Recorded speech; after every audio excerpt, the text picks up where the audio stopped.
हरे कृष्णा। आप सभी का स्वागत है आज सुबह के सत्र में।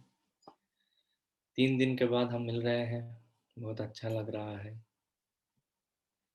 तो हम प्रार्थना से शुरू करेंगे। ओके। ओम अज्ञानतिमिरन्धस्य ज्ञानाञ्जनशलाकया चक्षुरुन्मीलितं येन तस्मै श्रीगुरवे नमः। श्रीचैतन्यमनोभीष्टं स्थापितं येन भूतले स्वयं रूपः कदा मह्यं ददाति स्वपदान्तिकं।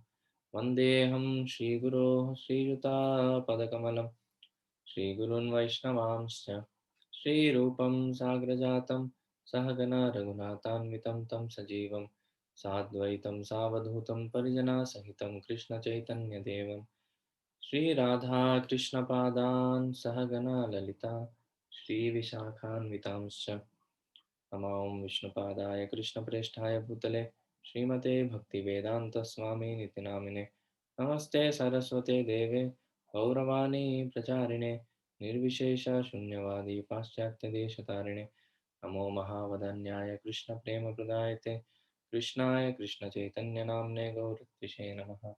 हे कृष्णा करुणा सिंधो दीनबंधो जगत्पते गोपेश गोपिकाकांत राधाकांत नमोस्तुते तप्त कांचन गौरांगी राधे वृंदावनेश्वरी वृषभानुसुते देवी प्रणमामि हरिप्रिये वाञ्छाकल्पतरुभ्यश्च कृपा सिन्धुभ्येव च पतितानां पावनेभ्यो वैष्णवेभ्यो नमो नमः। जय श्री कृष्ण चैतन्य प्रभु नित्यानंद श्री अद्वैत गदाधर श्रीवासादि गौरभक्तवृंद। हरे कृष्णा कृष्ण कृष्ण हरे हरे हरे राम राम राम हरे हरे।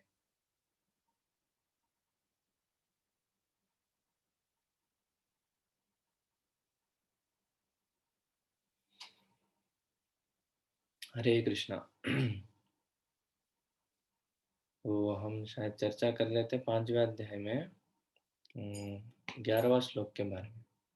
ओके, और उधर से हम कंटिन्यू करेंगे।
प्रॉब्लम है ये, समझ में नहीं आता कौन सा।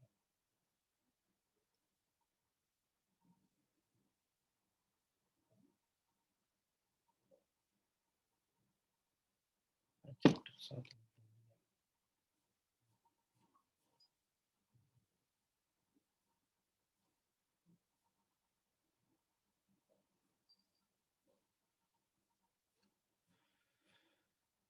कृष्णा।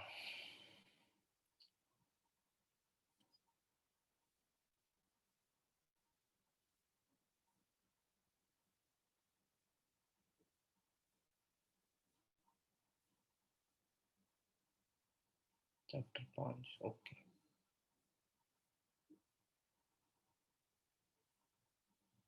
11। ओम नमो भगवते वासुदेवाय। ओम नमो भगवते वासुदेवाय। ओम नमो भगवते वासुदेवाय। नारायणं नमस्कृत्य नरं चैव नरोत्तमं देवीं सरस्वतीं व्यासं ततो जयमुदीरयेत्। नष्टप्रायेषु भद्रेषु नित्यं भागवत सेवया भगवते उत्तमश्लोके भक्तिर्भवति नैष्ठिकी। कृष्णाय वासुदेवाय देवकी नन्दनाय च नन्दगोपकुमाराय गोविन्दाय नमो नमः। श्लोक क्रमांक 12। नैष्कर्म्यमप्यच्युतभाववर्जितं न शोभते ज्ञानमलं निरञ्जनम् कुतः अदभ्रमीश्वरे न चार्पितं कर्म यदप्यकारणम्। आत्म साक्षात्कार का ज्ञान समस्त भौतिक आसक्ति से रहित होने पर भी शोभा नहीं देता। यदि वह अच्युत माने ईश्वर के भाव से शून्य हो तो फिर उन सकाम कर्मों से क्या लाभ है यदि वे भगवान की भक्ति के लिए काम ना आ सके और जो स्वभावतः प्रारंभ से ही दुखप्रद तथा क्षणिक होते हैं। तो इधर बैकग्राउंड हमारा ये चल रहा है कि नारद मुनि व्यासदेव को थोड़ा समझा रहे हैं कि उन्होंने जितना भी मेहनत किया उसमें उन्होंने भगवान को इंक्लूड करना भूल गए, या भूले नहीं, जानबूझ के नहीं किए। उनको लग रहा था कि थोड़ा भौतिक रूप से भी उनको समझा के, जो जीवात्मा है ये शरीर धारण किए हैं, उनको समझा बुझा के थोड़ा भगवान के भक्ति में लगा सकते हैं, ऐसे सोचा उन्होंने। इसलिए वर्णाश्रम धर्म के बारे में, इसके बारे में, उसके बारे में। जस्ट सेकेंड,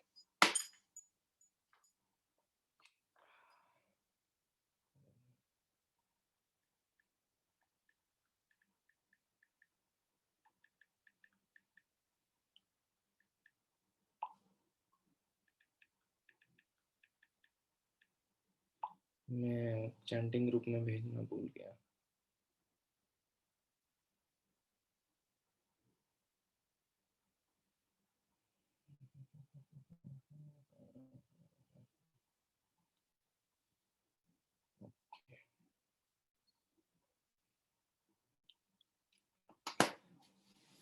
सो वो बोल रहे हैं कि आपने भगवान को इंक्लूड नहीं किया, इसलिए ये सब प्रॉब्लम आ रहा है। उन्होंने वर्णाश्रम के बारे में बताया, बहुत सारे यज्ञ विधियों के बारे में बताया, बहुत सारे अलग अलग चीज़ों के बारे में बताया जो ये दुनिया में जीने के लिए बहुत अच्छे हैं।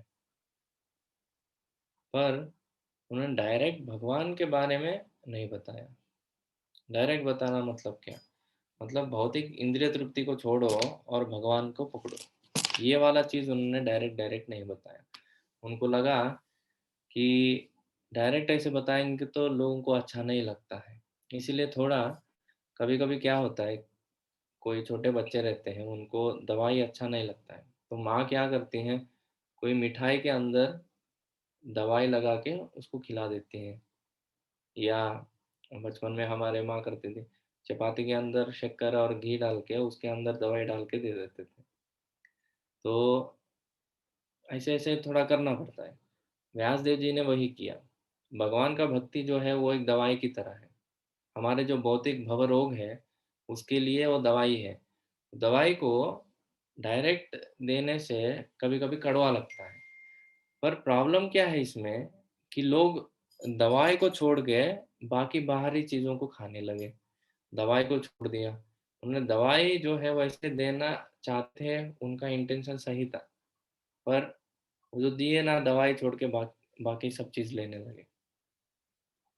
और वही बोलते हैं अभी आगे आने वाले श्लोक में कि जीव का प्रवृत्ति यही होता है कि वो इंद्रिय तृप्ति करे। तो आप फिर से उसी के बारे में बताएंगे तो वो तो करेगा ही। तो इसीलिए नारद मुनि बोल रहे हैं कि आपको डायरेक्ट भगवान के बारे में बोलना चाहिए था। डायरेक्ट आप निवृत्ति मार्ग ही दे सकते थे, बहुत सारा प्रवृत्ति मार्ग आपने दे दिया। तो अतो महाभाग भवान में घदृक् शुचिश्रवा सत्यरतो धृतव्रतः उरुक्रमस्याखिलबन्धमुच्य उक्तये समाधिनानुस्मरतत् विचेष्टितम्। हे व्यासदेव, तुम्हारी दृष्टि सभी तरह से पूर्ण है। तुम्हारे उत्तम ख्याति निष् अ, निष्कलुष है। तुम अपने व्रत में दृढ़ हो और सत्य में स्थित हो। अतएव तुम समस्त लोगों को भौतिक बंधन से मुक्ति दिलाने के लिए भगवान की लीलाओं के विषय विषय में समाधि के द्वारा चिंतन कर सकते हो। तो बोल रहे अभी भी लेट नहीं हुआ है, अभी भी आप डायरेक्ट भगवान की लीलाओं के बारे में बता सकते हैं, क्योंकि आप जानते हैं, ये सब मुझे बोलने के ज़रूरत नहीं है, आप सब जानते हैं। वो बोल रहे हैं, आप तुम्हारी दृष्टि सभी तरह से पूर्ण है।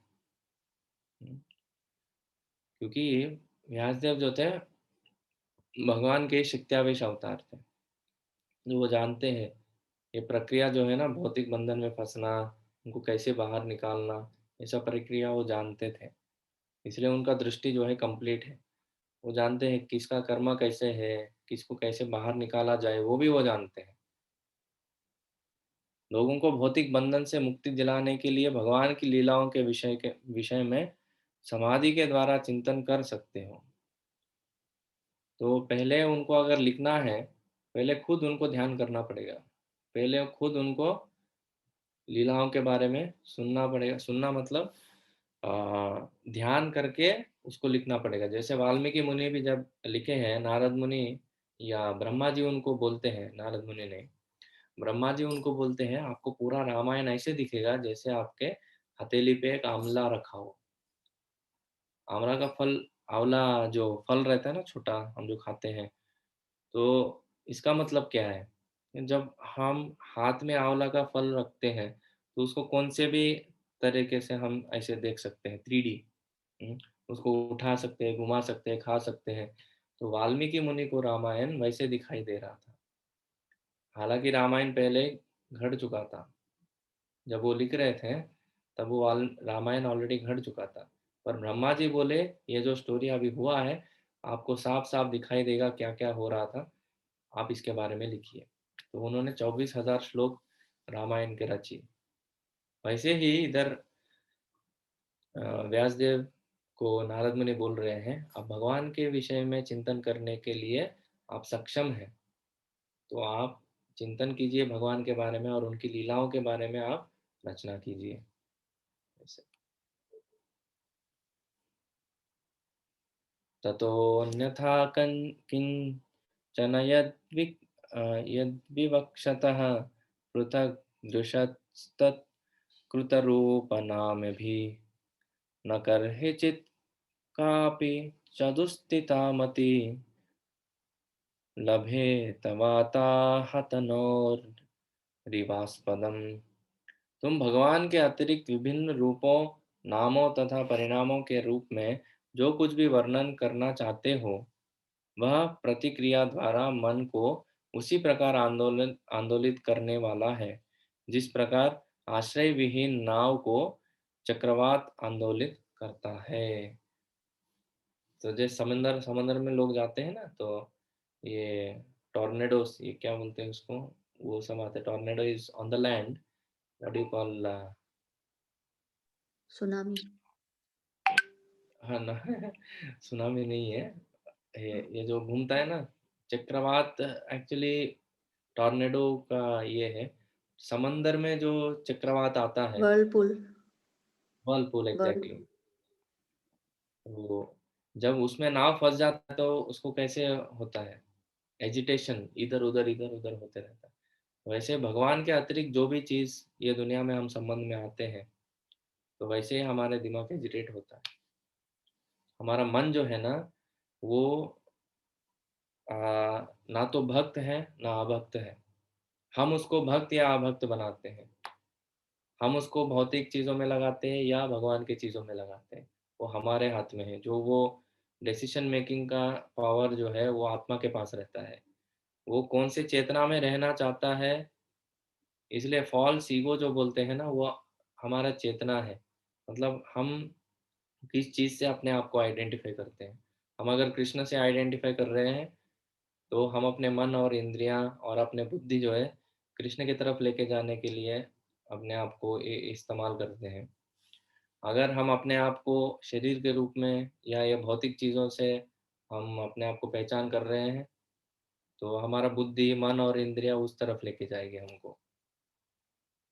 तो पहले उधर से चालू होता है, और डिसीजन मेकिंग जो है, वो आत्मा के पास रहता है। इसलिए गीता में कृष्ण बोलते हैं, उद्धरेत आत्मनात्मानम आत्मानम अवसादयेत आत्मैव ही आत्मनो बंधुर आत्मैव ही रिपुरात्मनः। हमारा मन ही हमारा आत्मा का शत्रु है, पर वही मन हमारा आत्मा का सबसे बेस्ट फ्रेंड भी बन सकता है, प्रिय मित्र भी बन सकता है। वो हमारे हाथ में है उसको कैसे हम बनाएं। तो अगर हम उसको भक्त बनाते हैं वो सबसे बेस्ट फ्रेंड बनेगा, हमको मदद करेगा। इसके बारे में आपने कुछ कुछ ड्रामा भी देखे होंगे, कैसे हमारा मन हमको मदद भी करता है और पीछे भी खींचता है।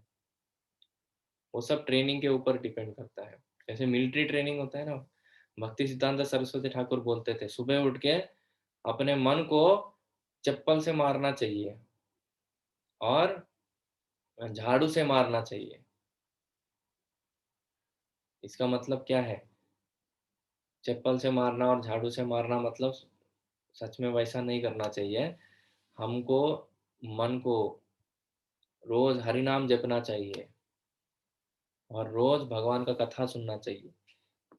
तो इससे क्या होगा, हमारे मन में जितने भी गंदगी बैठी हुई है ना इतने सारे जन्मों से, वो सब साफ हो जाएगा। तो ये भगवान के संबंधित जितने भी चीजें हैं हमको पवित्र करते हैं।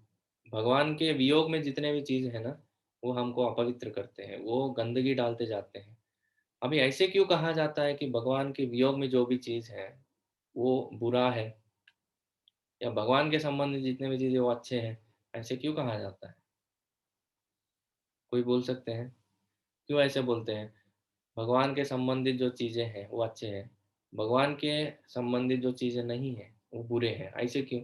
ऐसे भी चीजें हो सकते हैं ना जो भगवान के संबंध में नहीं है फिर भी वो अच्छे हैं।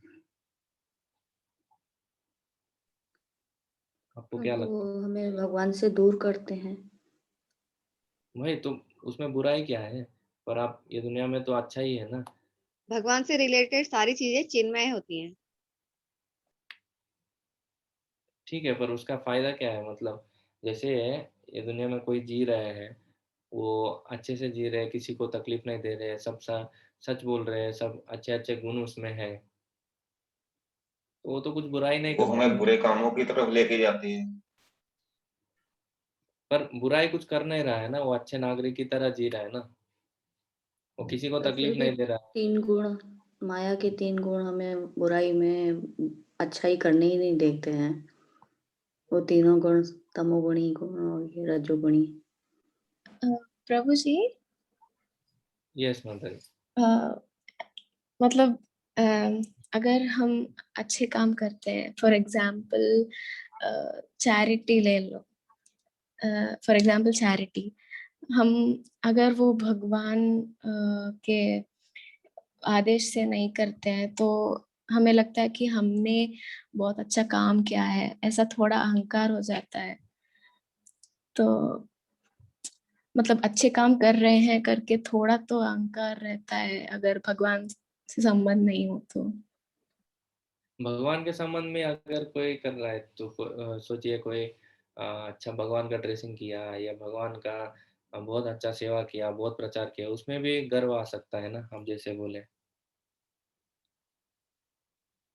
खाली अच्छे चीजों में ही नहीं, जैसे आप बोले चैरिटी, उसमें भी गर्व आ सकता है, पर गर्व रहित भी कोई कर सकते हैं, लोग हैं वैसे। और क्योंकि भगवान के जो फेवर में हम काम करते हैं वो संसार को एक अच्छा उपदेश सिखाने के लिए होता है, और जो भगवान के अगेंस्ट में होता है वो संसार को कोई इतना अच्छा मैसेज नहीं देता है। नहीं, पर बहुत लोग हैं ना जैसे रक्तदान करते हैं या कोई अन्नदान करते हैं, वो भी तो अच्छा ही मैसेज दे रहे हैं ना, उसमें क्या बुरी बात है? हरे कृष्ण प्रभु जी। फल की इच्छा करते हैं। तो प्रॉब्लम क्या है उसमें? मैं यही पूछ रहा हूँ कि ये सब जो आप बोल रहे हैं सही है, पर इसमें तो प्रॉब्लम क्या है? कर्म करना चाहिए लेकिन उसकी फल की इच्छा को नहीं रखना चाहिए। हर वस्तु को भगवान से जोड़ना चाहिए। हाँ माता जी, राइट है, पर मैं वही पूछ रहा हूँ, क्वेश्चन ही वही है कि भगवान से क्यों जोड़ना चाहिए? नहीं जोड़ेंगे तो क्या हो, मतलब उसमें बुराई क्या है? ये दुनिया में भी लोग हम बहुत अच्छे फिर से बंधनों रहते में हैं। बन जाएंगे, अच्छे बुरे कर्म बंधनों में बन जाएंगे हम लोग। भवसागर से होना है हमको, भगवान के साथ जुड़ेंगे तो इजीली हम लोग पार हो सकते हैं प्रभु जी। यस माता जी, तो आप सब लोग जो बोल रहे हो वो सही है। और उनका प्रेम प्राप्त करने के लिए भी जुड़ना रहता। Yes yes, right right. क्योंकि हम भगवान की संतान हैं, तो अल्टीमेटली हमें भगवान के पास ही तो अटैच होना है। एग्जैक्टली। तो द मेन रीजन जो रहता है ना, मतलब हरे कृष्णा प्रभु जी। हरे कृष्णा।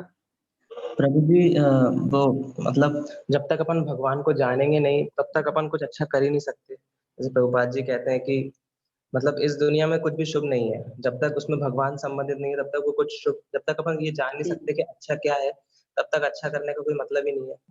भगवान इस जगत के मूल कारण है, तो उनको जब तक संबंधित नहीं करेंगे तब तक कोई कार्य शुभ हो ही नहीं सकता। तो एग्जैक्टली वही रीजन पूछ रहा हूँ मैं, क्यों वो शुभ हो, क्यों शुभ नहीं होता वो? क्योंकि भगवान सबसे पवित्र है। ओके। प्रभु जी और आप ही बता ठीक है। दीजिए। हाँ आप बताइए प्रभु जी। हाँ, तो ये जो चीज है ना, जो भगवान के संबंधित जो भी चीज है वो पवित्र होता है। एग्जैक्टली वो आधा आंसर उन्होंने दिया। पर वो क्यों ऐसे है कि भगवान से वियोग होके कुछ चीज बुरा क्यों हो जाता है? क्योंकि हमारे जितना भी नॉलेज है या जितना भी हमको ज्ञान है, दो तरह की चीजें होते हैं। ये एक तो जीवित, दूसरा मृत। एक तो जड़ वस्तु होता है, एक तो चेतन वस्तु होता है। ठीक है। जड़ वस्तु तो ऐसे भी पड़ा हुआ है, उसका कुछ लेना देना नहीं है। वो ना तो बुरा है ना अच्छा है। बुरा या अच्छा इसी संबंध में आता है जब चेतना उसको मैनिपुलेट करने का ट्राई करता है। ठीक है। तो अगर जीवात्मा भगवान से वियोग हो जाता है या उससे अलग हो जाता है, उसका जो नेचर है ना, वो ये है ही कि वो भगवान का दास बने। उसका जो अस्तित्व है, जीवेरा स्वरूप होए कृष्णेर नित्य दास। तो उसका जो अस्तित्व है वही है, मतलब वो भगवान का दास ही है वो, और कुछ भी नहीं है। इसीलिए वो कोई भी चीज अगर करता है जो भगवान से संबंधित नहीं है, वो उसको भगवान से दूर लेके जाता है, उसके नेचर से वो दूर लेके जाता है। वो कभी खुश नहीं हो पाएगा, वो कभी संतुष्ट नहीं हो पाएगा। तो ये दुनिया में कितने भी अच्छे चीज होने दीजिए, वो कितना भी दान करने दीजिए, कितना भी आ, क्या बोलते हैं, कितने भी अच्छे व्यक्ति होने दीजिए, सब मॉरलिटी वो फॉलो करने दीजिए, फिर भी वो कुछ फायदा नहीं है। क्योंकि उसका जो मेन पर्पस है, उसका जो मेन अस्तित्व है, उसका जो संतुष्टि है, वो ही नहीं प्राप्त होगा उससे। इसीलिए कोई कितना भी अच्छा ये दुनिया में चीज, वो बुराई है। वैसे ही जो भी चीज अभी चेतना के बारे में ये हो गया, जेड़ के बारे में देखिए। जेड़ के बारे में वैसे भी वो मृत है, वो तो मरने ही वाला है। पर अगर वो भगवान से कनेक्टेड रहेगा, उनके संबंध में हो जाएगा, तो जड़ वस्तु को भी थोड़ा सुकृति, या एक्चुअली क्या बोलते, सुकृति नहीं बोल सकते, जड़ वस्तु को भी थोड़ा वैल्यू मिल जाता है। जैसे प्रभुपाद जी एक एग्जाम्पल देते हैं। जब मशीन रहता है ना, बड़ा मशीन, उसमें बहुत सारे नट बोल्ट रहते हैं छोटे छोटे। जब तक वो एक नट अगर मशीन में रहेगा तो उसका वैल्यू रहेगा। अगर मशीन से गिर जाएगा तो अगले दिन झाड़ू मार के उसको निकाल दिया जाएगा। उसका अलग से नट का कुछ वैल्यू नहीं। तो भगवान से जब कनेक्टेड रहेगा, वो वैल्यू है। क्योंकि नट का जो पर्पस है ना, वो जो नट बोल्ट का जो पर्पस है, उसका अस्तित्व का कारण ही ये है कि वो मशीन को जुड़ा रखे, मतलब मशीन को सेवा करे। अगर मशीन के सेवा से वो नीचे गिर गया तो नट का कुछ फायदा नहीं। वैसे ही भगवान, हमारा अस्तित्व ही यही है कि हम भगवान की सेवा करें। अगर हम भगवान की सेवा नहीं करेंगे तो हमारा कुछ वैल्यू ही नहीं है। इसलिए जितने भी ये दुनिया में लोग हम देखते हैं, कितने भी अच्छे होने दीजिए, कितने भी बुरे होने दीजिए, अच्छा बुरा ये दुनिया में सब बुरा ही है, क्योंकि भगवान से अलग है। हम उसको अच्छा नहीं बोल सकते। बाहरी रूप से बहुत अच्छा दिखेगा, अरे बहुत दान कर रहा है, इसका बहुत इतने अच्छे अच्छे गुण है, कभी झूठ नहीं बोलता है, हमें झूठ नहीं बोलना है, बहुत अच्छा चीज़ है। और उसका सिर्फ़ झूठ नहीं बोलने का ये जो क्वालिटी है उसका और भगवान का कुछ लेना-देना है, फिर भी वो बुराई है। अगर वो झूठ नहीं बोलने का क्वालिटी है, जो है भक्ति में आके कर रहा है, तो ठीक है। इस भक्ति सिद्धांत सरस्वती ठाकुर बोलते हैं कि honesty is the first quality of a devotee. जो भी भक्त रहता है ना, उसका पहला क्वालिटी रहता है सिंप्लिसिटी। सिंप्लिसिटी और हॉनेस्टी जो ये चीज़ है, simplicity is the first quality. अगर डिवोटी है मतलब वो बहुत सिंपल और हॉनेस्ट रहेगा।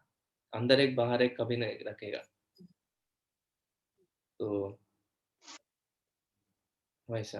प्रभु जी हरे कृष्णा जैसे प्रभु बैम्बू जी। स्टिक जो हाँ, सॉरी यस मतलब जैसे हाँ मैम। बैम्बू स्टिक जो है वो कृष्ण की जो बांसुरी बनती है तो तब जाके उस जड़ का वो अस्तित्व का कुछ वैल्यू होता है, नहीं तो वो दूसरे पेड़ों की तरह वो बैम्बू ट्री भी यूजलेस ही हो जाता है। करेक्ट। ओके। प्रभु जी हरे कृष्णा। जैसे कि यस आप कह रहे हो कि हाँ हमको पता है, हम कृष्णा कॉन्शियस में अभी अभी पता चल रहा है कि हाँ हमको जुड़ना चाहिए ऐसे, लेकिन और भी तो बहुत लोग हैं जो कृष्णा कॉन्शियस में नहीं है, वो लोग भी ऐसे कहते हैं कि हाँ हम भी मंदिर जाते हैं, हम भी भगवान को पूजा करते हैं, ऐसे चैरिटी देते हैं, तो ऐसे क्या हम सुखी नहीं है क्या ऐसे, और तुम लोग ऐसे करते हो, फिर ऐसे ऐसे बोलते हैं ना प्रभु जी, फिर उनका क्या होगा, फिर हमारा तो अस्तित्व ये है, हम लोग तो जान चुके हैं, फिर वो लोग नहीं जान चुके हैं तो फिर उनको कैसे हम बताएंगे, फिर वो लोग कैसे यस। समझेंगे? हाँ, तो भगवान इसके लिए कैलकुलेशन देते हैं गीता में। चतुर्विधा अच्छा। भजन्ते माम जना सुकृतिनो अर्थो जिज्ञासुरार्थार्थी ज्ञानी च भरतर्षभ। तो दो कैटेगरी के लोग रहते हैं। ये तो भगवान को मानते ही नहीं, वो तो नमाम दुष्कृतिनो मूढ़ प्रपद्यन्ते नाराधमा।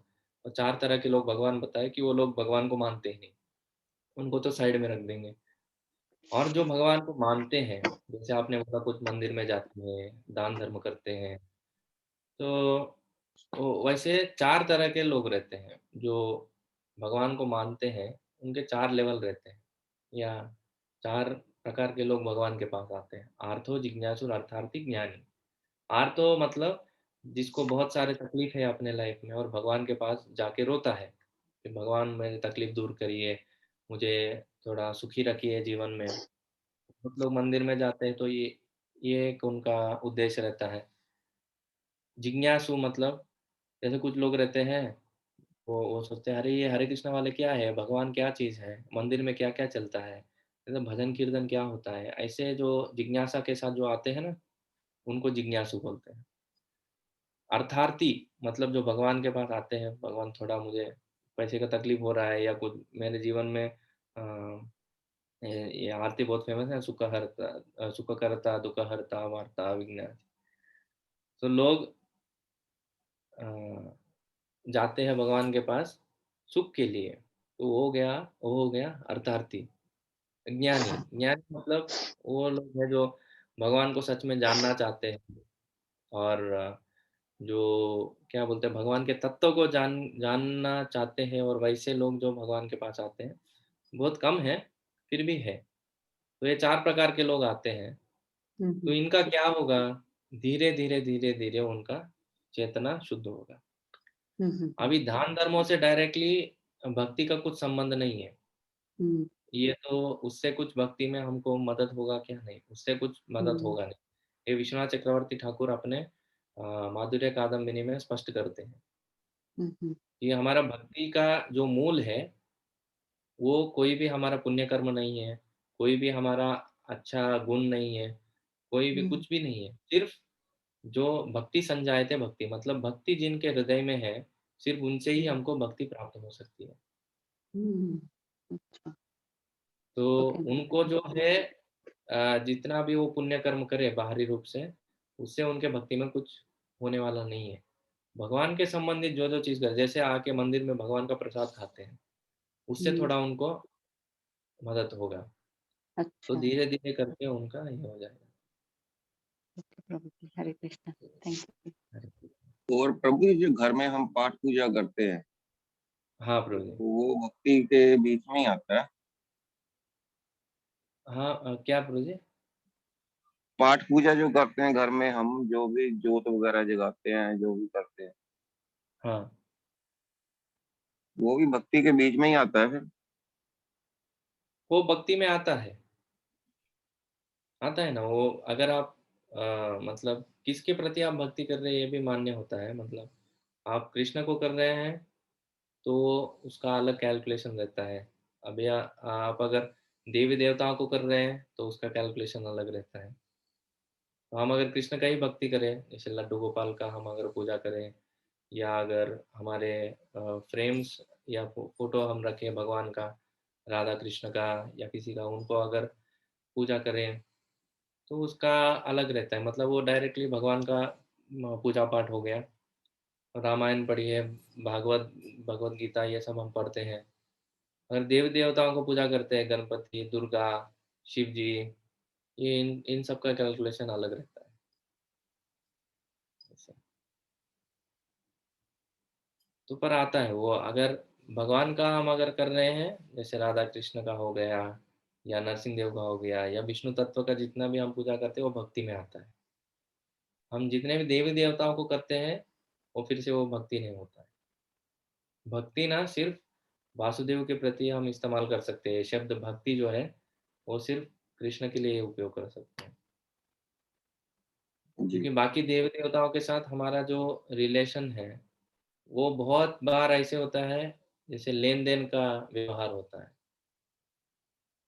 हम ऐसे बहुत कम लोगों को देखते हैं जो अ, निष्काम भाव से कोई देवता का भक्ति करे। ये तो ऑलमोस्ट इक्वल टू जीरो, मतलब कोई ऐसे मिलेगा ही नहीं। बहुत रेयर है ऐसा कोई जीवात्मा है जो कोई निष्काम भाव से कोई देवता का भक्ति कर रहा है, तो ज्यादा देर वो देवता के पास रहेगा नहीं। वो देवता जो है वो उनको भगवान के पास लेके जाएंगे। और ये निष्काम भाव जो है ना, वो अपने आप में इतना अच्छा है कि वो भगवान को जान लेगा। मतलब भगवान के भक्ति की तरफ वो खुद खुद खींच के आ जाएगा।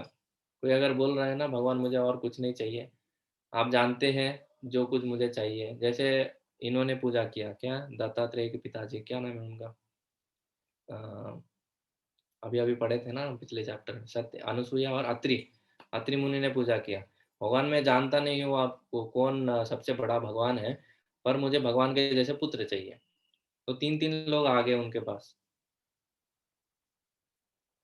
तो वो आने के बाद भी वो बोल रहे थे कि मैं नहीं जानता हूँ आप में से कौन भगवान है, तो आप मेरे पुत्र के जैसे बन जाए। तो विष्णु विष्णु जो थे वो दत्तात्रेय के रूप में अ, अवतार लिए थे।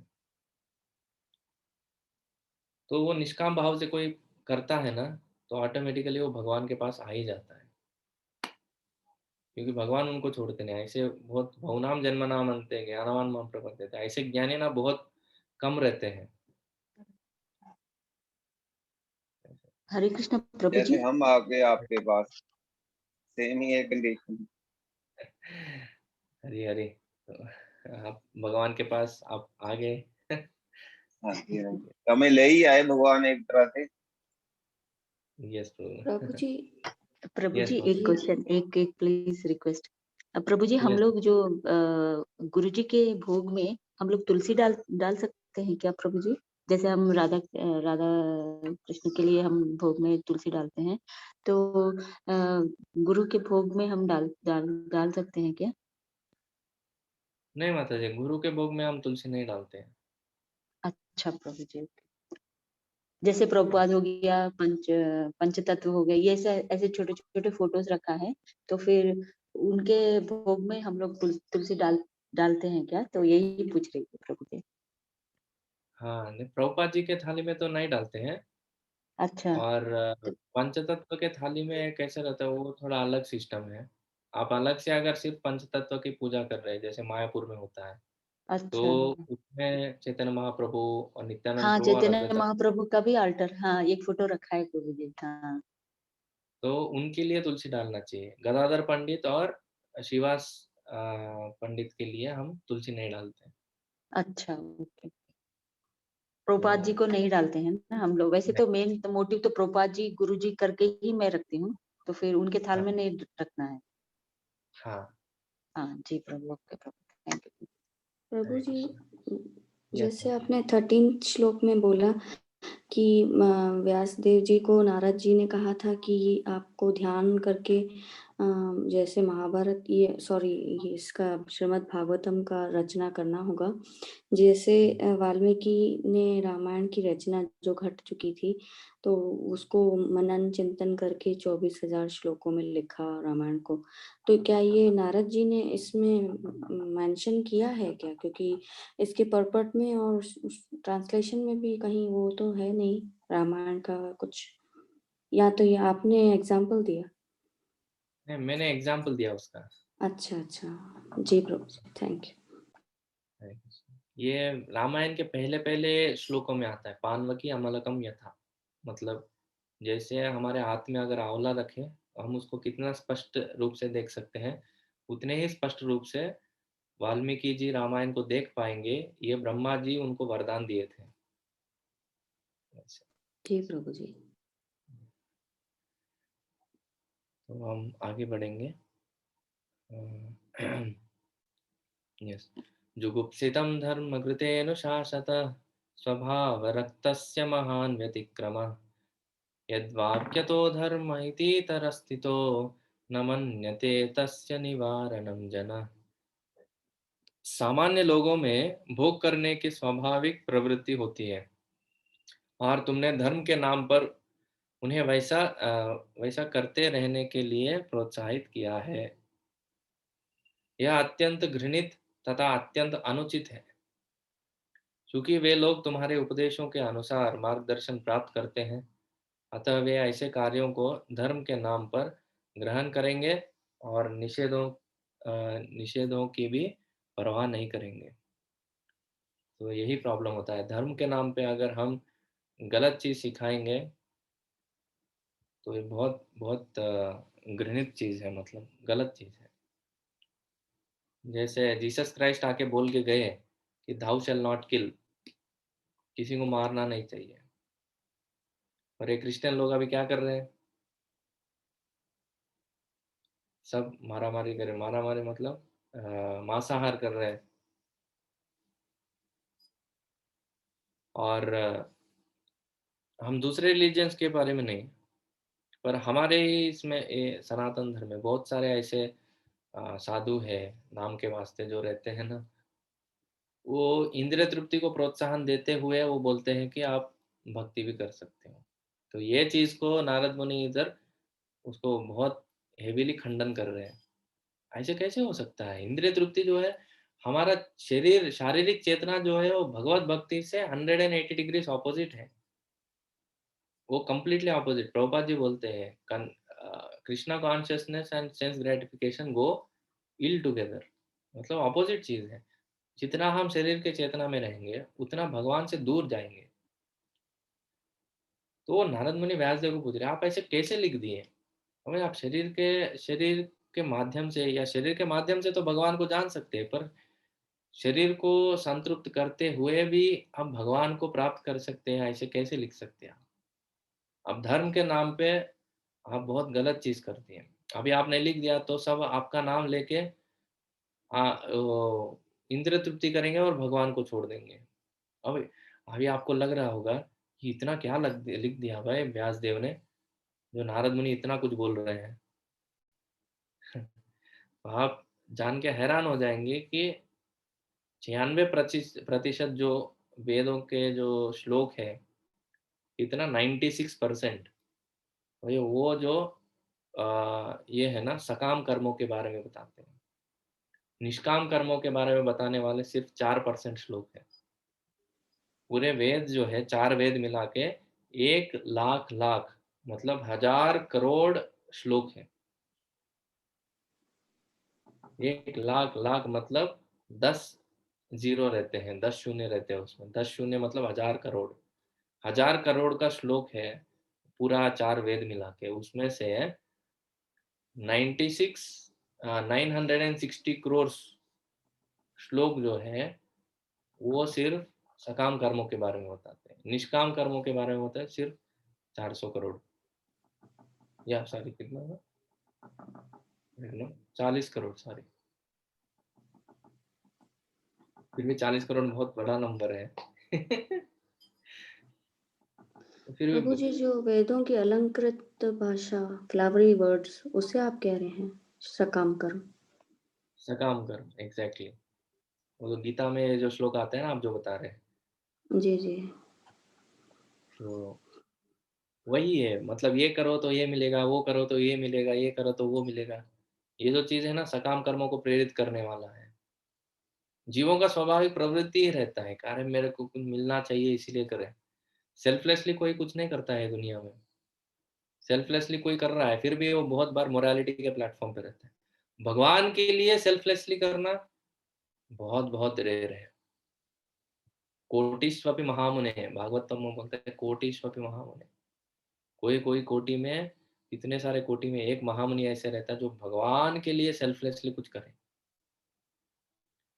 बहुत लोग सेल्फिशली अपने लिए सोचते हैं, अपने परिवार के लिए सोचते हैं, अपने सोसाइटी के लिए सोचते हैं, बस इतना ही।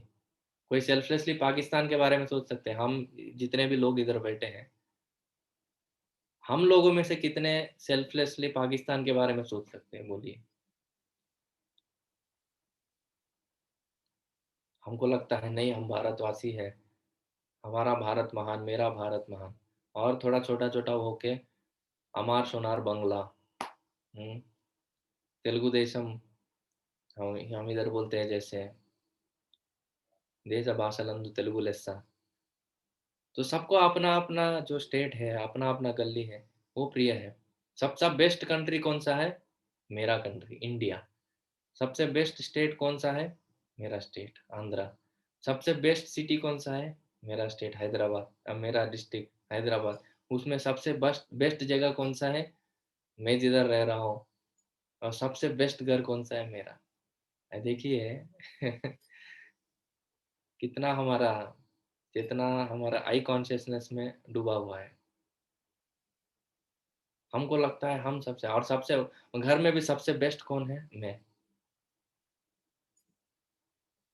तो ये जो चीज है ना, हमारे शारीरिक चेतना, हमारा खुद का जो चेतना है, उससे हमको बाहर निकलना है। तो निष्काम रूप से कोई कुछ करे, वही ये दुनिया के लिए बहुत बड़ी बात है। हम लोगों के लिए सुनते हैं, जैसे फ्रीडम फाइटर्स है, उसके लिए बहुत गुणगान किया जाता है, उन्होंने ये सैक्रिफाइस किया, वो सैक्रिफाइस किया, देश के लिए ये किया, वो किया, बहुत कुछ किया उन्होंने। उतना तक ये दुनिया में बहुत देखते हैं, पर उससे उससे ज्यादा क्या है, उसका नेक्स्ट लेवल क्या है, थर्ड लेवल जो है, ये दुनिया में चीजों के लिए नहीं, भगवान के लिए कुछ करें सेल्फलेसली। वैसे लोग बहुत कम मिलते हैं। लोग वैसे जो करता है ना भगवान के लिए, सेल्फिशली सेल्फलेसली करता है ना, तो लोग उसको सोचते हैं अरे ये कुछ काम का नहीं है, ऐसे ही पड़ा हुआ है। हम्म, इसका कुछ इसके वजह से कुछ फायदा हो रहा है क्या हमको दुनिया में? सिर्फ राम नाम हरे हरे, हरे कृष्णा करते रहता है, क्या फायदा है? ऐसा हुआ है एक्चुअली, एक निर्जल एकादशी था। मैं आपको साल बताऊंगा, 2015। हम मंदिर में बैठ के जप कर रहे थे, बहुत सारे भक्त जो है उसके उस दिन ना 64 माला करते हैं। तो उसके लिए 8 घंटा लगता है, तो हम मंदिर में बैठ के जप कर रहे थे पुणे में। हम मंदिर में बैठ के, तो एक माता जी आई। मैं ऐसे ही एक कोने में बैठ के जप कर रहा था। वो आए मेरे पास और बोले मैं आपसे कुछ पूछ सकता हूँ क्या? तो मैं बोला हाँ ठीक है, पूछिए। तो बोले आप इतने लोग, इतने यंग लोग हैं, आप आपने क्या किया? मैं बोला मैंने इंजीनियरिंग किया। बोले, आपने इंजीनियरिंग किया, पास किया आपने, और आपके जैसे कितने सारे यंग लोग मुझे इधर दिख रहे हैं, आप इधर अपना टाइम वेस्ट क्यों कर रहे हैं? आप सब देश के लिए इतना अच्छे से सेवा कर सकते हैं। आप, आपका जो टैलेंट है, आपका जो पढ़ाई है, सब बर्बाद हो रहा है ना, आप सब वेस्ट हो रहा है ना। तो क्या फायदा? आप दिन भर इधर हरे कृष्णा जपने से कुछ फायदा हो रहा है क्या दुनिया को? तब तो मैं बहुत नया नया था, नया मतलब तब ज्वाइन हुआ था। मैं उसको डायरेक्टली पूरा आंसर नहीं दे पाया, पर इसके बारे में बहुत सोचा उसके बाद। मैं बहुत बुरा लगा कि मैं ठीक से आंसर नहीं दे पाया। वो क्यों पूछ रही थी, वो बोले उनका बैकग्राउंड कि मेरे पिताजी जो है मिलिट्री में है, और मैं भी उन्होंने कुछ 20 25 साल किसी कंपनी के लिए उन्होंने ये किया, मतलब सेवा किया, अच्छे पोस्ट पे सेवा किया उन्होंने। तो बोले इतने सारे लोग अगर सोचिए देश के लिए अगर सेवा करेंगे, आर्मी में जाएँगे या ऐसे करेंगे, कुछ R&D में जाएँगे, तो कितना अच्छा देश का प्रगति हो जाएगा। तो आप रहते तो क्या आंसर देते इसके लिए?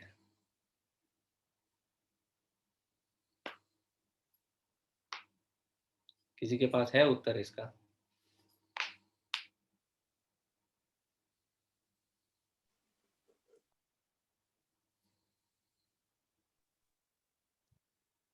हरे कृष्णा प्रभु जी। हरे कृष्णा। यस प्रभु। प्रभु जी हम भी बोल सकते हैं ना, हम जो कर रहे हैं ये भी तो देश सेवा ही है। जो लोग, बहुत सारे लोग रहते हैं सोसाइटी में, जो आप बोलते हो वैसे मदिरा पान करते हैं, जुआ खेलता है पैसा, तो हम भगवान के नाम से उनको कह सकते हैं ना कि ये सब गलत है, आप अच्छा काम करो, भगवान की सेवा करो। या ये जो आप खा रहे हो या जुआरी वगैरह मदिरा पान कर रहे हो छोड़ दो। ये भी तो अगर वो सब छोड़ देंगे तो अच्छा काम करने लग जाएंगे, अपने घर के कामों में वो हाथ बाँटने लग जाएँगे, कुछ कमाई करके लाएँगे, घर में उनका परिवार अच्छा सुखी रहेगा, जो आज दुःख में है, ये भी तो एक देश सेवा ही होती है। एग्ज़ैक्टली। यस प्रभु जी। हरे कृष्णा प्रभु जी। हरे हरे कृष्णा। मेरा मेरा सोच कैसा है प्रभु जी, देश के बारे में अगर कुछ भी सोचना है वो भगवान का काम है, सृष्टि करता वो है, सृष्टि रचयिता उन्हों करे, वो सब दुनिया को वो संभालने वाले है, क्या करना है क्या नहीं करना है। अब हमारे को तो सिर्फ हम यहाँ पे आ गए, ये मृत्यु लोक जो भी है मटेरियल लाइफ से, यहाँ से वैकुंठ को कैसा जाना है, गोलोक कैसा जाना है, वही सोचना है। अब हमारे को, अब जैसा उन्होंने वो मैडम बोले देश के बारे में कुछ करो, वो कुछ भला करो, भगवान करने वाले हैं, मेरी सोच ऐसा है प्रभु। हरे कृष्ण। हरे हरे। तो आप बोल रहे हैं कि देश के लिए क्या करना है भगवान अच्छा जानते हैं हमसे, तो आप उनका पूजा कीजिए, वो देश का भला करेंगे वैसे? उतना ही प्रभु जी हम माला जाप करते हैं तो वो ईश्वर की प्रसन्नता, कृष्ण की प्रसन्नता के लिए हम करते हैं हम जप माला, और हमारी आत्मा जो है वो भी तृप्त रहती है। और ये देश सेवा वगैरह तो ये यहीं पे इसी मटेरियल वर्ल्ड में ही इंक्लूडेड है। जो भी इंसान जो सफ़र कर रहे हैं, जो भी कर रहे हैं, वो अपने कर्मों के अकॉर्डिंग कर रहे हैं। अगर हम अपनी भक्ति को अगर छोड़कर समाज सेवा या इन सब में लगेंगे तो हमारे एक के करने से कुछ चेंजेस इतने नहीं आएँगे, और यही हम फ़ोकस कृष्ण भक्ति में करें और हम कृष्ण से प्रेयर करें कि अगर हमारी प्रेयर से किसी और का कुछ भला हो, तो बेटर है हम लोग जपमाला हम और ये एक से तो इसमें कुछ ज़्यादा फर्क नहीं फ़ोकस। पड़ेगा, बट एक हमारे से नहीं। जैसे जी। मतलब ऐसा भी होता ना प्रभु जी कि जैसे अभी ये जो क्वेश्चन पूछे तो इसका जवाब अपन ये भी दे सकते कि जैसे जॉब करे तो देश का उद्धार होता, लेकिन हरे कृष्णा महामंत्र करके अपन जो प्रीचिंग कर रहे उससे पूरे देश वाले जीव के आत्मा का उद्धार होता। ओके, आत्मा के स्तर पर पे प्रभु उनका जी वो तो कहते हैं ना कि आपको खुद का ही उद्धार करना है, अपना होमवर्क हमको खुद को ही करना है। हम किसी और के कर्मों का लेखा-जोखा हम नहीं वो कर सकते हैं। वो ओके, अपने तो कर्मों के बोलेंगे अकॉर्डिंग वो सफ़र कर रहे हैं। फिर वो बोलेंगे आप हरे कृष्णा वाले बहुत सेल्फिश हैं, आप अपने ही हरे बारे में कृष्ण। सोचो। तो फिर हम अपने ऊपर वो क्यों ले रहे हैं? वो भले जो भी बोले, हम अपने भक्ति में कंटिन्यूअस करें। हमें वो हरे लेना ही वैसे कृष्णा नहीं है, प्रभु अच्छाई जी। हो या बुराई हो। या वैसे तो हम कर ही देंगे, मतलब उनके बारे में हम ज़्यादा सोचेंगे नहीं, पर हरे कृष्ण या प्रभु जी। हरे अ, कृष्णा। प्रभु जी, प्रभुपाद जी बोलते थे कि ये हमारा सृष्टि है ना, ये ब्राह्मणों के बिना नहीं चल सकता। जैसे ब्राह्मण यज्ञ नहीं करेंगे तो ना बारिश होगी, तो उससे हमारा जो वो साइकिल है वो नहीं चलेगा। तो वो यज्ञ करने के लिए हमें ब्राह्मणों की जरूरत है। और जो ये मूवमेंट है ये हमें ब्राह्मण ही बना रहा है एक तरह से, कि हम रियलाइज कर रहे हैं। तो अगर हम नहीं करेंगे तो ये तो सारी सृष्टि का साइकिल हिल जाएगा। इसलिए हमें थोड़े बहुत ब्राह्मणों की तो जरूरत है इस सृष्टि को सही तरह चलाने के लिए। अगर वो यज्ञ नहीं करेंगे, अब जैसे कलयुग में तो हरि नाम यज्ञ ही है, तो अगर हम ये नहीं करेंगे तो ये सृष्टि चलेगी ही नहीं, क्योंकि हम कोई यज्ञ नहीं करेंगे तो वो कोई बारिश नहीं होगी, तो बारिश नहीं होगी तो खाना नहीं आएगा, तो ऐसे करके तो हमारा पूरा सिस्टम हिल जाएगा। इसलिए हमें ब्राह्मणों की बहुत जरूरत है। हमें इंजीनियर्स, इन डॉक्टर्स की इतनी जरूरत नहीं जितनी हमें ब्राह्मण्स की जरूरत है। तो प्रभुपाद जी ये बोलते होते थे कि ब्राह्मण रियलाइजेशन बहुत जरूरी है, कि हमें ब्राह्मण चाहिए ज्यादा से ज्यादा। यस, तो आप 75% आंसर आपने बोल दिया। तो ये जो चीज है ना, माता जी ने जो बोला, तो वो जो माता जी आके मेरे को बोल रहे थे, उनका कहना ये था कि आपका जो एनर्जी है, आप भगवान के लिए लगाने से कुछ फायदा नहीं हो रहा है। उनको उसमें जो फायदा जो है वो नहीं दिख रहा है, तो वो उनका प्रॉब्लम था। तो मैंने कुछ कुछ बोल दिया वो टाइम पे, मुझे ये नहीं हुआ। और बाद में मैंने सीनियर से कंसल्ट किया, तो उन्होंने ये आंसर दिया मुझे जो अभी माता जी बोल रहे थे। सोसाइटी जो है ना, वो 4 वर्णों में बटा है, ब्राह्मण, क्षत्रिय, वैश्य और शूद्र। तो वो माता जी बोल रहे हैं कि हमें शूद्र बनने के लिए, शूद्रों को बहुत जरूरत है ये दुनिया में। हरे कृष्ण दंडवत प्रभु जी। हाँ, यस माता प्रभु जी। जी, जीव तो जन्मता ही शूद्र है, हमें शूद्र बनने की जरूरत है ऐसा नहीं है प्रभु जी। ब्राह्मण रियलाइजेशन है वो जो साक्षात भगवान साक्षात्कार के जो 3 स्टेजेस है, ब्रह्मन, परमात्मा और भगवान, इसमें से पहला ब्राह्मण है ये प्रभु जी। ब्राह्मण साक्षात्कार है पहली पायरी भगवान की ओर जाने की। जब हम ब्राह्मण साक्षात्कार हो जाएगा तो हम फिर परमात्मा को समझ पाएंगे, और परमात्मा और ब्राह्मण को लास्ट पायरी भगवान को समझना और भगवान की सेवा करना। ब्राह्मण यानी ब्राह्मण नहीं प्रभु जी। हाँ, वो समझ गए माता जी। ब्राह्मण जरूरी ऐसा नहीं है प्रभु जी। हाँ, पता है तो वो सब आज तो सब शूद्र ही है जन्म से जीव, और ब्राह्मण, हर वैष्णव ब्राह्मण है, हर ब्राह्मण वैष्णव ऐसा नहीं है, हर वैष्णव ब्राह्मण है। Yes yes yes. हाँ, पर वो इधर टॉपिक नहीं है, टॉपिक थोड़ा अलग है। तो नहीं अभी मैंने सुना प्रभु जी के ब्राह्मणों की जरूरत है वगैरह, इसलिए बोला मैंने। सॉरी, नहीं नहीं, ऐसा नहीं बोलती मैं। नहीं नहीं, वो अलग चीज चल रहा है। Anyway, I will tell you what was going on. मैं बोलता हूँ क्या चल रहा है। वो जो आके मुझे बोल रहे थे, तो भगवान ने ये सोसाइटी को 4 वर्णों में बांटा, ब्राह्मण, क्षत्रिय, वैश्य, शूद्र। तो वो चाहते थे कि डायरेक्टली कुछ उपयोग हो हमारा। तो जो उसको फायदा नहीं दिख रहा था इधर बैठ के। पर जिसका काम जो है ना, वो अगर करेंगे तो अच्छा रहेगा। तो भक्तिसिद्धांत सरस्वती ठाकुर के पास एक बार सुभाष चंद्र बोस आते हैं। आप जानते हैं ना सुभाष चंद्र बोस, जो नेशनल फाइटर है। वो एक बार आते हैं भक्तिसिद्धांत सरस्वती ठाकुर के पास। वो बोलते हैं कि आपके पास इतने सारे यंग, मतलब युवा लड़के हैं, आप इनको इधर रख के क्या कर रहे हैं, आप देश के सेवा के लिए दीजिए। तो भक्तिसिद्धांत सरस्वती ठाकुर वो बोलते हैं कि ये लोग तो दुबले पतले लोग हैं, ये आपका क्या काम आएंगे, इनका जो फंक्शन है वो अलग है, इनको छोड़ दीजिए, इसका कुछ काम नहीं है आपके। तो आपका जो लोग जो है, आपको वैसा चाहिए जो रजोगुण में हो, थोड़ा आपका मदद कर सके। और इन लोगों को कुछ फायदा नहीं होगा, इनका फंक्शन अलग है। बेसिकली जो व्यक्ति रहता है, उसके वर्ण और आश्रम के हिसाब से उसका फंक्शन डिसाइड होता है। हर कोई हर एक चीज नहीं कर पाता। और जैसे एक माता जी ने बोला अभी कि सोसाइटी में एक ऐसे क्लास, एक ऐसे सेक्टर का जरूरत है जो बैठ के भगवान के नाम का जप करे, या भगवान का ध्यान करे, या भगवान से जुड़े रहे। अगर वो लोग नहीं रहेंगे तो सोसाइटी आगे नहीं जा पाएगी। आपको लग रहा होगा कि ये सिर्फ बैठ के कुछ जप रहा है, इसको कुछ काम नहीं है, दिन भर सिर्फ आराम से बैठ के नाम जप कर रहा है, इसको क्या काम है।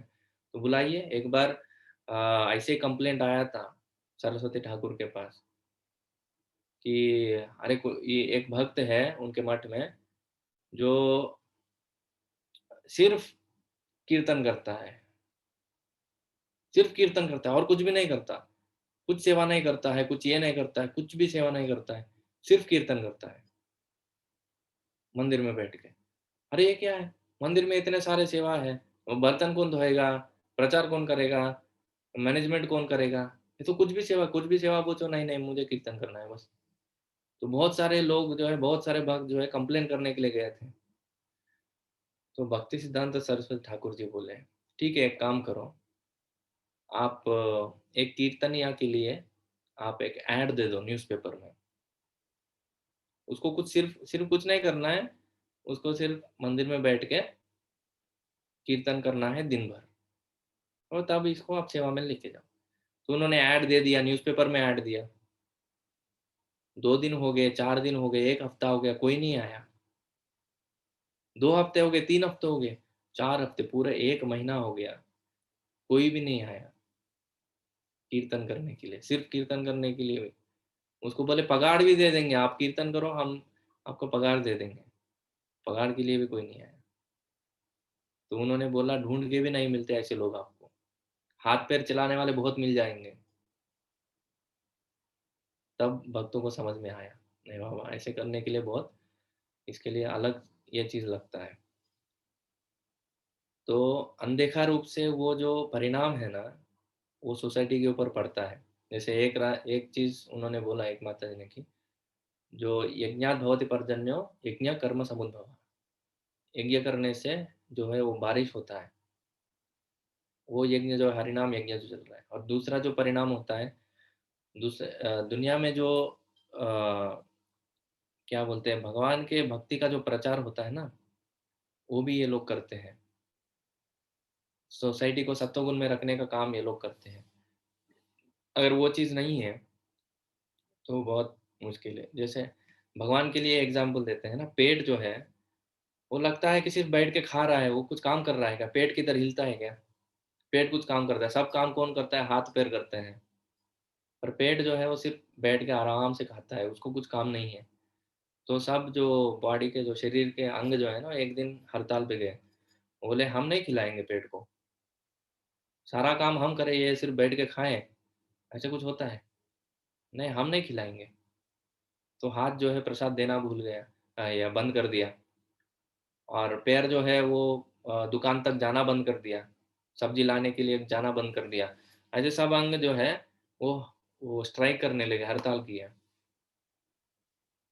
तो कुछ दिन में क्या हो गया, सब अपने शरीर के जो अंग हैं वो बहुत ढीले पड़ गए, वीक हो गए। तब उनको समझ में आ रहे नहीं, हम पेट को नहीं खिलाएंगे तो क्या होगा, हम ढीला पड़ जाएंगे।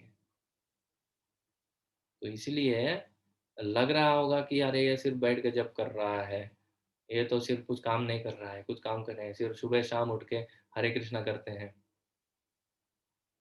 हम तो ओपन इनविटेशन दे रहे हैं, आओ भाई जिसको आना है आओ मंदिर में, हम फ्री में खाना खिलाएंगे, आपको कपड़ा देंगे, आपको मेंटेन करेंगे, आप आके सिर्फ रहो हमारे साथ जप करो। कितने लोग आने के लिए रेडी है आप बोलिए?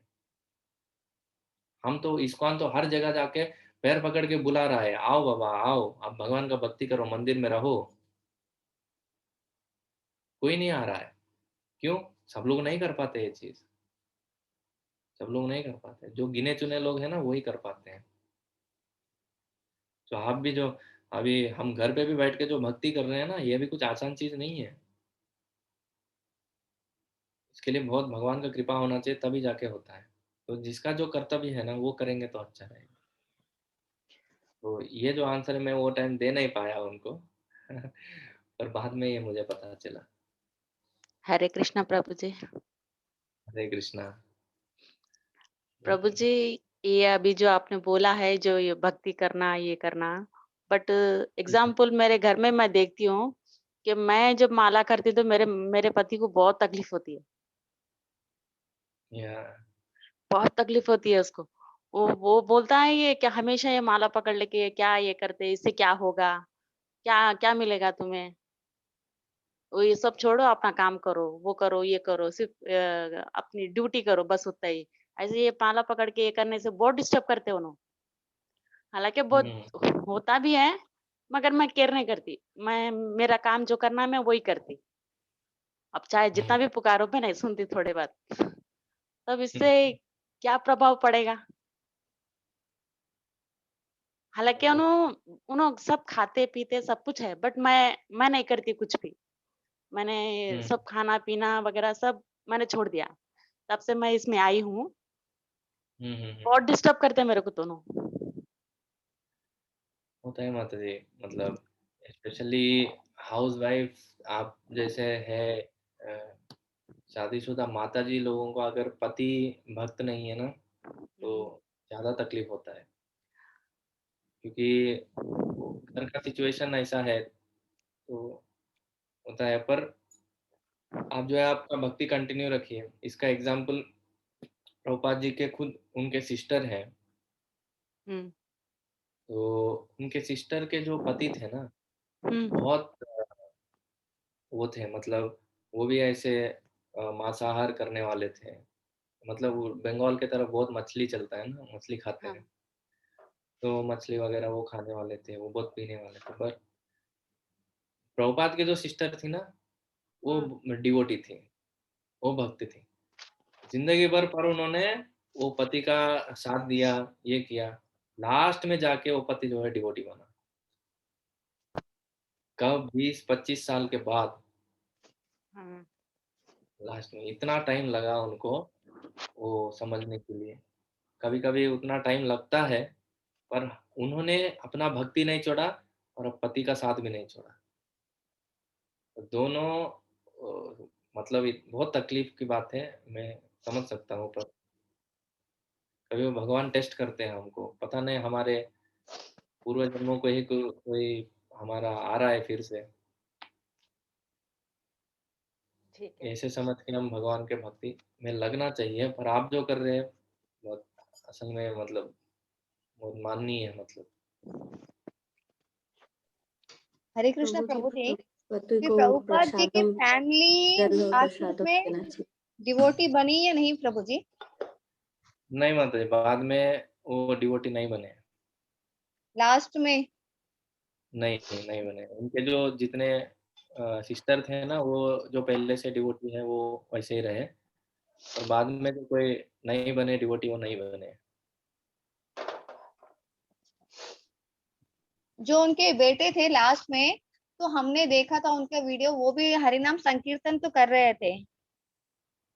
हाँ, वो भी आए थे, मतलब वो थे कांटेक्ट में इस्कॉन के। पर वैसे डिवोटी वैसे हम वो रेगुलर हम नहीं बोल सकते उनको। वो थे प्रभुपाद के बेटे के रूप में थे। थोड़ा बहुत तो पता था उनको, उनको लेके वो वृंदावन गए थे भक्ति सिद्धांत सरस्वती ठाकुर के पास। वही वृंदावन डे जिनके बारे में सुनते हैं हम, वही है। पर वो ऐसे डिवोटी नहीं थे। क्या प्रभुपाद जी ने इस्कॉन मूवमेंट खड़ा करने के बाद उनके फैमिली के कांटेक्ट में थे प्रभु जी? उनके बहन के साथ तो कांटेक्ट में थे वो, मगर क्या अपनी फैमिली के साथ? थे ना माता जी, मतलब डायरेक्टली ऐसे कांटेक्ट में नहीं। पर जब वो लास्ट में वृंदावन आए थे, तो उनके बेटे जो है उनको बहुत बार मिलने आते थे। जब उनका शरीर अच्छा नहीं था ना, तब दोनों भी बेटे आते थे।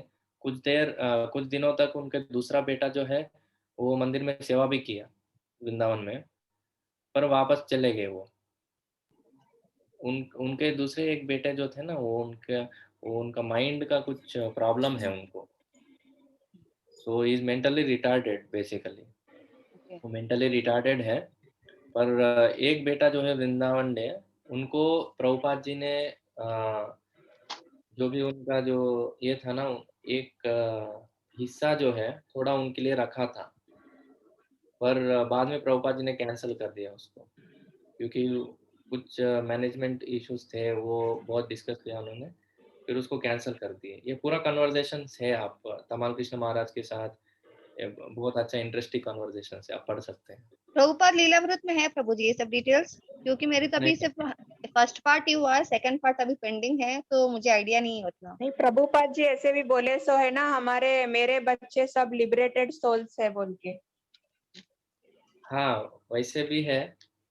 हम ये इसलिए ये नहीं बोल सकते वो डिवोटी नहीं है, ऐसे नहीं बोल सकते। प्योर डिवोटी के हम पढ़ते हैं ना, 7 जनरेशन ऊपर 7 जनरेशन नीचे सब लिबरेट हो जाएंगे। तो प्रभुपाद जैसे डिवोटी का तो क्या कहना है। तो उनके जितने भी रिलेटिव्स है या पत्नी बेटे सब डिवोटी ही है एक तरह से। पर ये सब इंफॉर्मेशन जो है आपको अलग अलग महाराजों की किताब में आएगा, जैसे टीके डायरी में हो गया, प्रभुपाद फाइनल डेज में हो गया, या भक्ति चारू महाराज के जो किताब है ओशन ऑफ मर्सी में मिलेगा, ट्रांसेंडेंटल डायरी हरिशौरी प्रभु के उसमें मिलेगा।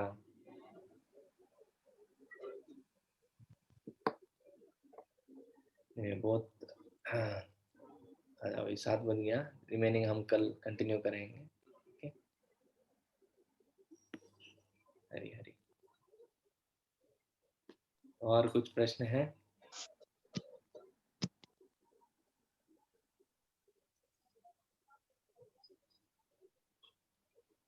ठीक है, फिर कल मिलते हैं। बहुत बहुत धन्यवाद। हरे कृष्णा प्रभु जी। हरे राम राम राम हरे कृष्णा। हरे कृष्णा प्रभु जी, दंडवत प्रणाम। हरे कृष्णा प्रभु जी, हरे थैंक यू। कृष्णा प्रभु जी, दंडवत प्रणाम। हरे कृष्णा। हरे कृष्णा।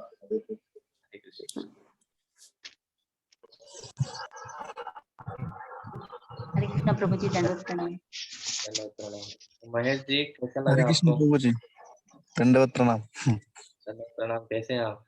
बहुत अच्छे, अच्छा लगा सुन के। प्रभु जी, एक प्रश्न था। हाँ प्रभु जी।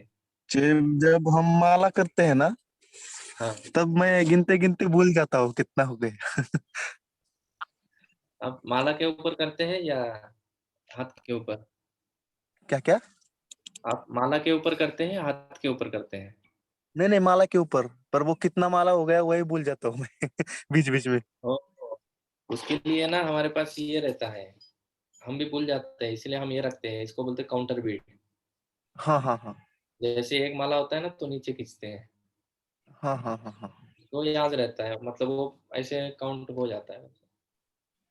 हाँ हाँ हाँ हाँ वो साक्षी माला बोलते हैं उसको। हाँ, साक्षी माला बोलते हैं। हाँ हाँ, थैंक यू जी, मेरे को पता नहीं था ये, मैं ले लूंगा अभी। अब आइए, सुबह भी हमारा चैंटिंग सेशन होता है, अब उसमें भी आइए। हाँ हाँ, ठीक है ठीक है। Thank you. Hare Krishna. Hare Krishna. Hare Krishna. Hare Krishna. Hare Krishna.